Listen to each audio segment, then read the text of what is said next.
Hi everyone, my name is Amy, 33, female. 5 years ago, my entire life fell apart. Let me start from the beginning. I met my husband Jordan, 35, male, when I was on a trip to visit my friend Sarah, who lived in this beautiful little town. I remember it was the first week of July and the weather was just perfect. Sarah had been bugging me for ages to come and stay with her, and I finally decided to take her up on the offer.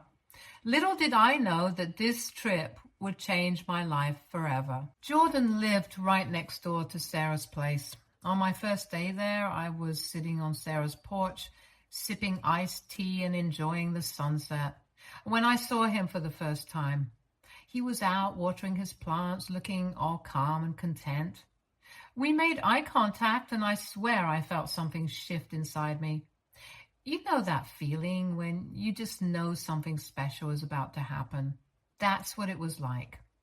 Sarah noticed my interest and told me that Jordan was a great guy, but had been single for a while. She suggested I say hi the next time I saw him, which I did the very next day. I was on my way to grab a coffee, and there he was, sitting on his porch reading a book. I mustered up the courage to introduce myself, and we ended up chatting for almost an hour. We talked about everything from our favorite books to our love for hiking. It was so easy to talk to him like we had known each other for years.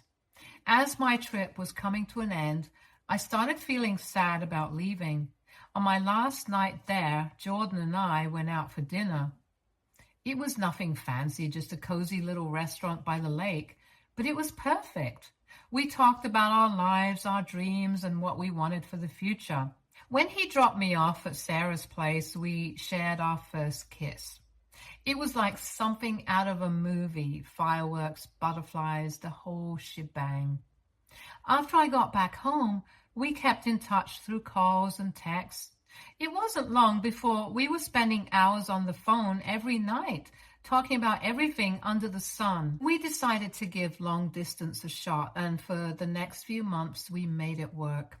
We visited each other as often as we could. He came to see me in my city, and I went back to visit him whenever I could.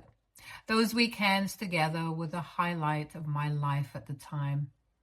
As time went on, the distance started to become more and more challenging. We were both miserable whenever we had to say goodbye, and it was getting harder to be apart. So after about a year of long distance, I started looking for jobs in his city. I was lucky enough to find a great opportunity, and I decided to take the plunge and move there. The one thing in our relationship that I felt was weird was his relationship with his mother, Pam, 57, female. Now, here is the thing about Pam and Jordan's relationship. They are very close. Jordan is a typical mama's boy, and Pam is one of those moms who don't think that anyone is good enough for their son. Her relationship with Jordan sometimes made me feel like the third wheel in our own relationship. One of the first instances that made me realize how close they were was when I had just moved in with Jordan. We had just settled into our new apartment and were still getting things sorted out. One evening, Pam showed up unannounced. She had a key to the place, which I didn't know she had, and walked in while we were having dinner. It was a bit awkward, to say the least. She started rearranging things in the kitchen, telling us how she thought it should be organized. I tried to laugh it off, thinking she was just being helpful, but it felt like she was trying to impose her way of doing things on us. Pam's opinions often seemed to carry more weight than mine. I remember when we were choosing furniture for our place. We found a beautiful couch that we both loved, but when Pam saw it, she made a face and said it wasn't practical and we should get something else. Jordan agreed with her, and we ended up getting a different couch, one that Pam liked, but I really didn't care for. It was frustrating because I felt like my opinions and preferences were being overshadowed by hers. After Jordan proposed, Pam almost became too hostile towards me. While I was planning my wedding, she tried to take over and control everything, but I stood firm and was able to have the wedding of my dreams. Let me tell you, it was not easy. Pam was like a hurricane sweeping through every aspect of our wedding plans, and I had to be the sturdy rock that stood in her way.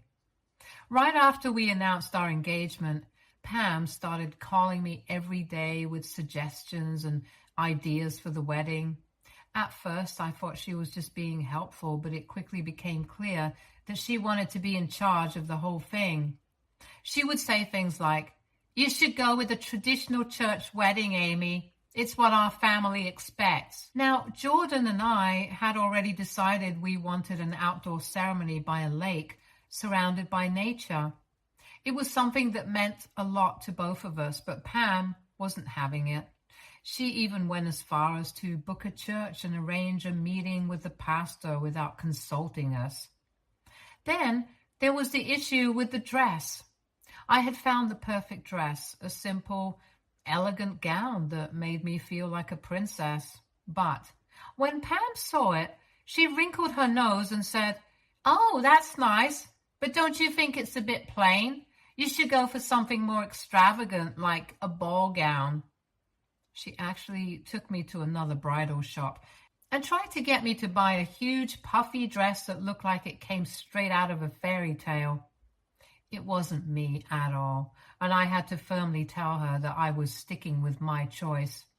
She looked so disappointed, but I wasn't going to let her guilt me into changing my mind. On the day of the wedding, Pam tried to take over the coordination of everything. She was telling the photographer where to set up, instructing the band on what to play, and even trying to rearrange the decorations. At one point, I had to take her side and politely but firmly tell her that we had everything under control and that she should just relax and enjoy the day. It was tough, but I was determined to make sure that our wedding reflected who we were as a couple, not her vision. About a year after the wedding, Pam lost her job.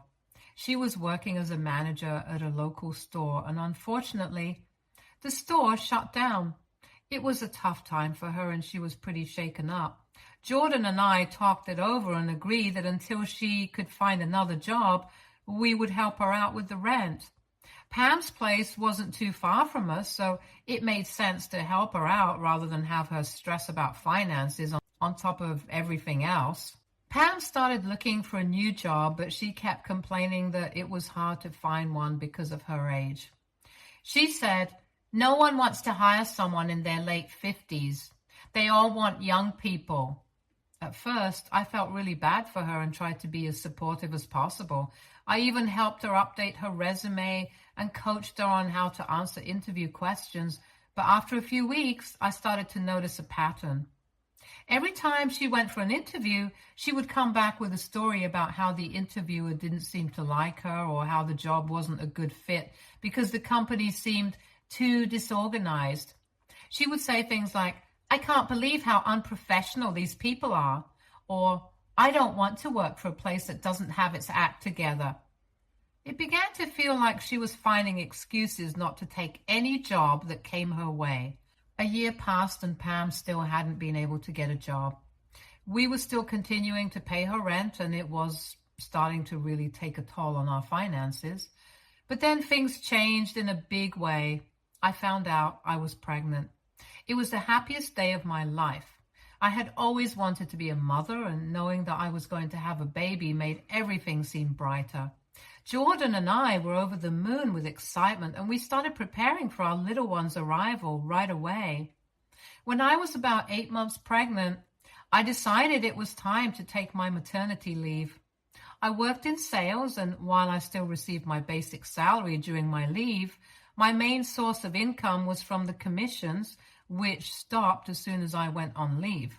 This meant our income took a significant hit, and things got a lot tighter financially. We were managing, but it was clear we couldn't keep up with paying Pam's rent much longer without seriously compromising our own financial stability.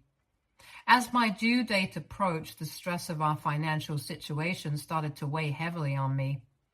I was supposed to be focusing on preparing for the baby and enjoying this special time, But instead, I was constantly worrying about money. We had savings, but they were dwindling fast, and we needed to make sure we had enough to cover any unexpected expenses that might come up with the baby. We agreed that we needed to have a serious talk with Pam and let her know that we couldn't continue to pay her rent. We decided to have the conversation the next day. Pam came over for lunch, and after we finished eating, we sat down with her in the living room. I was so nervous, my heart was pounding in my chest. Jordan started by explaining our situation, how my income had decreased significantly, and how we were struggling to make ends meet. Pam listened quietly, but I could see her expression darken as she realized where the conversation was headed. When we told her that we wouldn't be able to pay her rent anymore, she got very upset. She said, "How am I supposed to survive without your help? I've been trying to find a job, but no one wants to hire someone my age." I felt bad for her, but I also knew that we had to prioritize our own family's needs, especially with a baby on the way. I tried to stay calm and explain that we had been supporting her for over a year and that we just couldn't afford it anymore. I suggested she look into other options like finding a roommate to share the rent or even moving into a more affordable place. Pam was not happy about it. She said she couldn't possibly live with a stranger and that moving would be too much for her to handle. The conversation was tough and it didn't end on a good note. Pam left in a huff and I felt terrible. Less than a week later, Pam came to visit us again, and this time she didn't say anything about the rent, and I thought we had moved past the whole issue.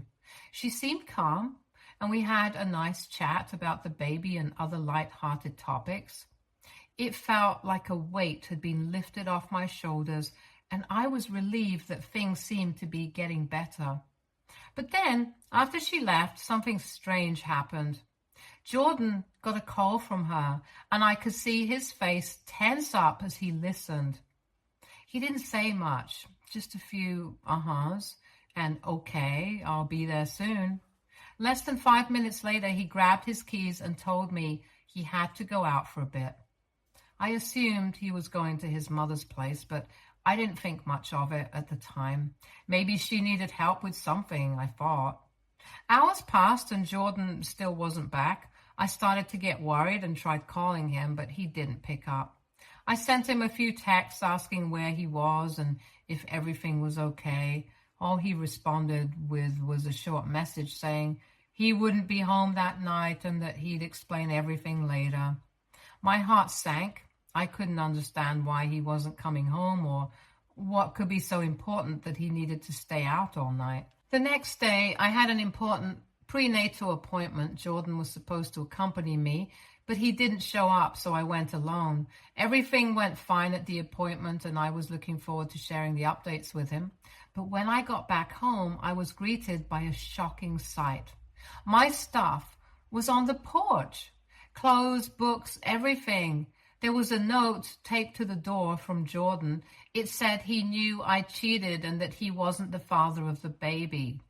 My heart sank, and I felt a wave of panic wash over me. I tried to get inside, but the locks had been changed. How had he managed to do all this so quickly? It was like my world had turned upside down in an instant. I didn't know where to go, so I went to my friend Sarah's house.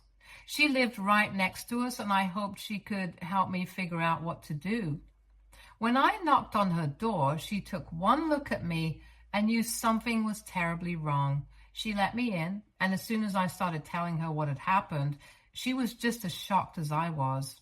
Sarah said she had heard some commotion earlier but hadn't paid much attention to it. She had no idea what was going on either. I tried calling Jordan, but he didn't pick up. My mind was racing, trying to make sense of everything. Then, out of nowhere, I received a text message from Jordan. It was a picture of me standing at our front door with a man. I was smiling, and the guy was handing me something. I remembered this guy. He was a colleague who had come over a few times to get my signature on some work document. Nothing inappropriate had happened. He was just a coworker. Who could have taken this photo?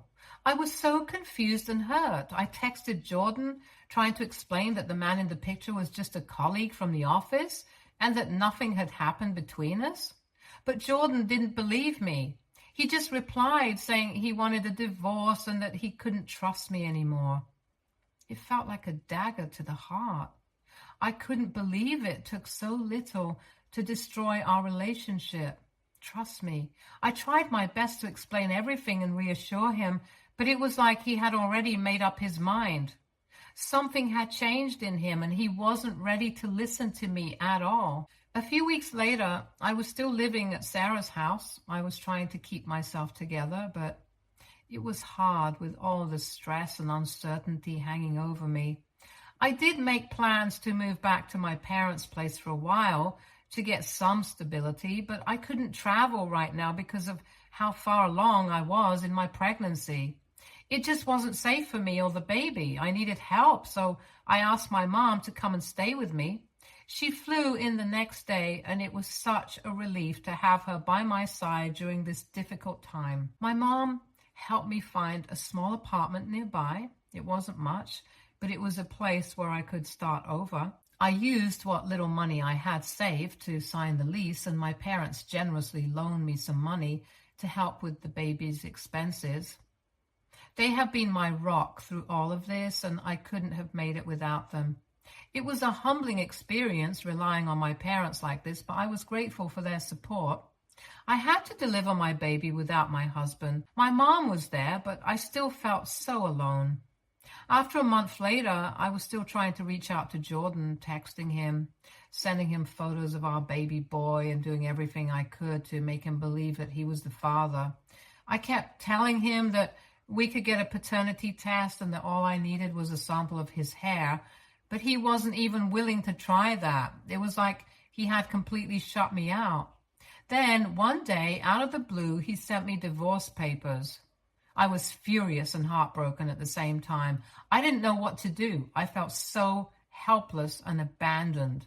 I didn't have any other option but to hire a lawyer. I thought, if Jordan doesn't want to accept his son, then fine. We don't need him. I was determined to move forward for the sake of my son. The lawyer was very supportive and helped me navigate the whole process.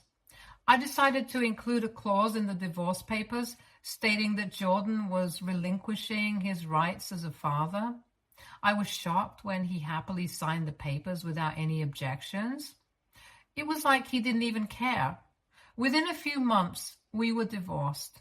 Raising my son alone was really tough.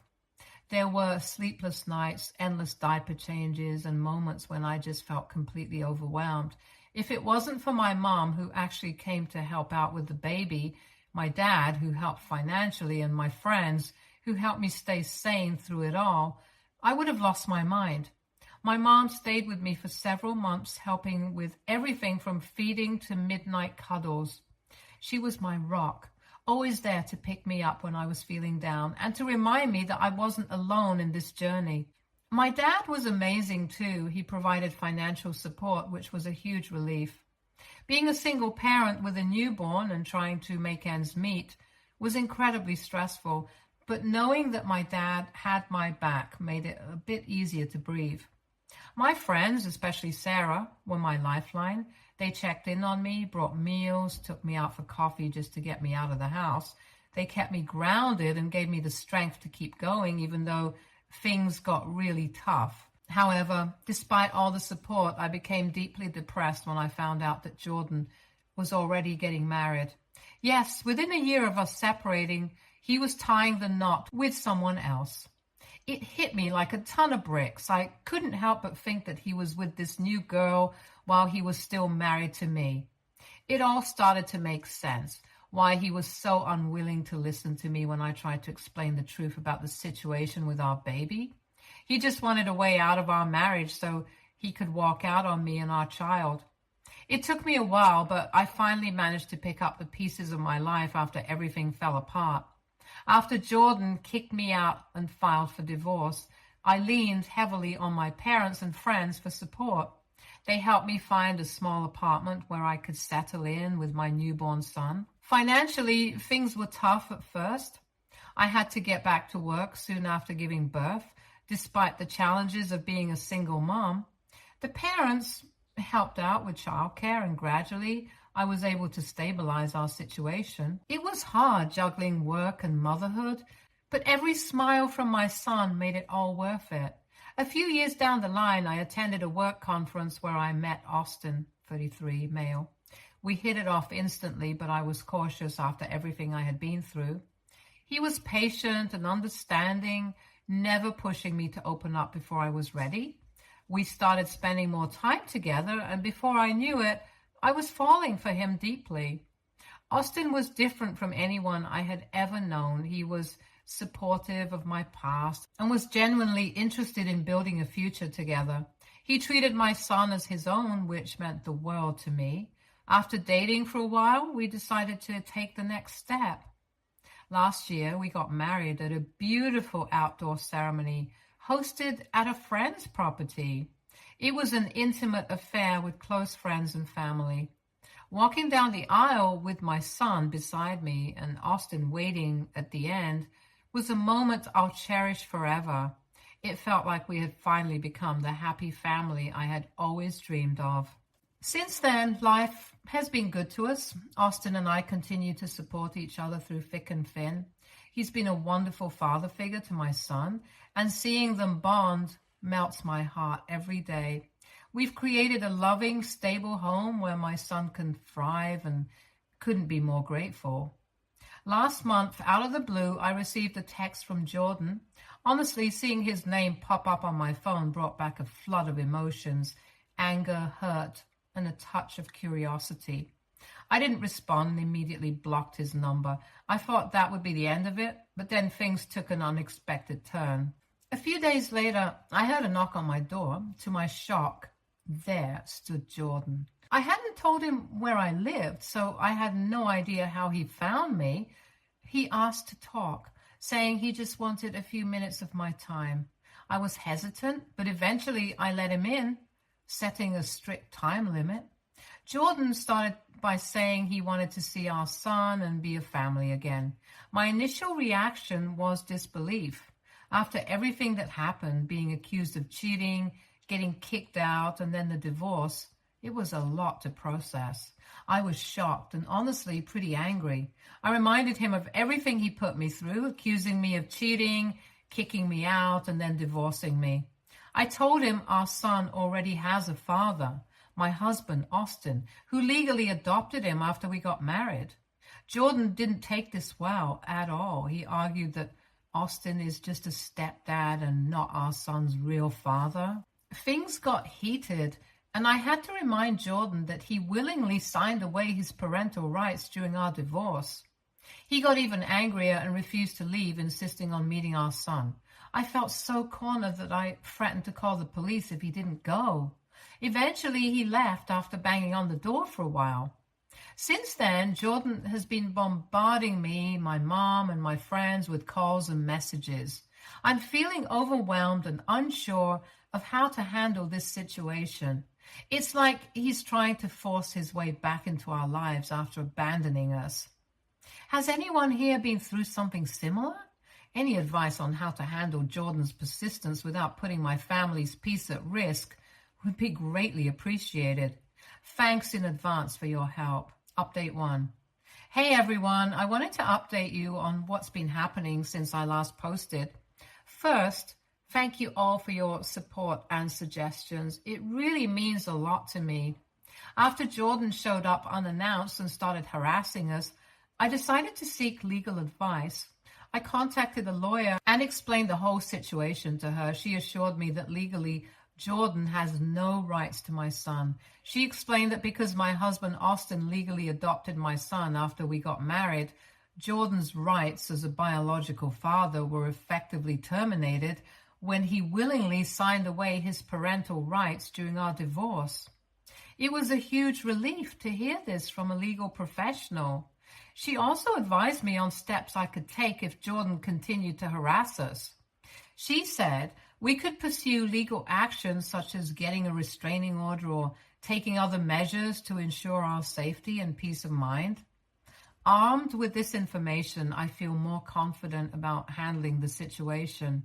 I know now that legally my family is protected and I don't have to entertain Jordan's attempts to disrupt our lives. After I told Austin about it, he was understandably concerned and told me never to open the door if Jordan came by again. He's worried about Jordan's behavior, and honestly, so am I. Curiosity got the better of me, though, and I did a bit of social media digging. Turns out Jordan is divorced now. I'm not surprised, to be honest. Starting a new relationship on the back of another one rarely ends well. Since that incident, Jordan hasn't stopped with the texts and calls. It's all he's been doing, constantly trying to reach out to us. It's frustrating and unsettling, but for now, it's just been limited to that. I'm keeping Austin informed about everything, and he's been really supportive. We're both on the same page about not engaging with Jordan and prioritizing our safety and peace of mind. If Jordan escalates things further or tries anything else, I'm prepared to take legal action to protect my family. Update 2. Hi guys, I have another update for you. I'm feeling really shaken right now. I was at the park with my son earlier today, just enjoying some time outdoors, and then out of nowhere, Jordan showed up. I couldn't believe it at first. I froze for a moment, not sure how to react. Jordan approached us and tried to talk to my son. I immediately stepped between them, shielding my son from Jordan. I told him firmly to leave us alone and that he had no right to be here or to approach my son. Jordan was persistent, though. He started saying things like how he wanted to see his son and be a family again. It was incredibly unsettling to hear him talk like that after everything that's happened. I could feel my heart racing, and I was scared about what he might do next. I tried to stay calm but firm. I told him that if he didn't leave immediately, I would call the police. I could see the shock and anger on his face, but I didn't back down. My priority was protecting my son and ensuring our safety. After what felt like an eternity, he finally backed off. He muttered something under his breath and walked away, but he kept looking back at us as he left the park. I stayed there for a while, just trying to process what had happened and calm my nerves. When I got home, I immediately called Austin and told him everything. He was furious and worried, but he reassured me that we would take whatever steps necessary to keep us safe. He insisted that I should have called the police right then and there, but I was so caught off guard that I didn't think of that. Now I'm feeling scared and anxious about what might happen next. Jordan's behavior is becoming more unpredictable and aggressive, and I don't know how to handle it. I'm seriously considering getting a restraining order to protect my son and myself from any further encounters. Update 3. Hi everyone, I wanted to give you all an update on what's been happening with Jordan. It's been a roller coaster, but I think things might finally be settling down. After the incident at the park where Jordan showed up unexpectedly, I realized I couldn't keep living in fear of him, so I made a decision. I sent him a firm text message and told him that if he wanted to see his son, he needed to get a lawyer, and we could discuss things through legal channels. I didn't want any more surprises or confrontations. I also made sure to have my lawyer with me when we met. Austin was there too, standing by my side. It was important to have that support. When Jordan and his lawyer arrived, we had a serious discussion. My lawyer clearly laid out the situation. Jordan had no legal rights to my son. She made it clear that any further attempts to contact me or my son would result in legal action, including involving the police if necessary. I think the formality of the meeting and the strong stance from my lawyer might have finally made Jordan realize the seriousness of the situation. Since then, he hasn't tried to contact me again. It's been quiet, and for that, I'm incredibly relieved. Of course, I'm still cautious. I don't know if this saga with Jordan has truly ended, or if he might try something else in the future.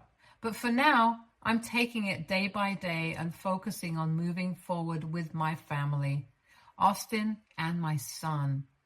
I want to thank you all for your support throughout this challenging time. Your advice and encouragement have meant the world to me. Stay tuned for more stories from our girl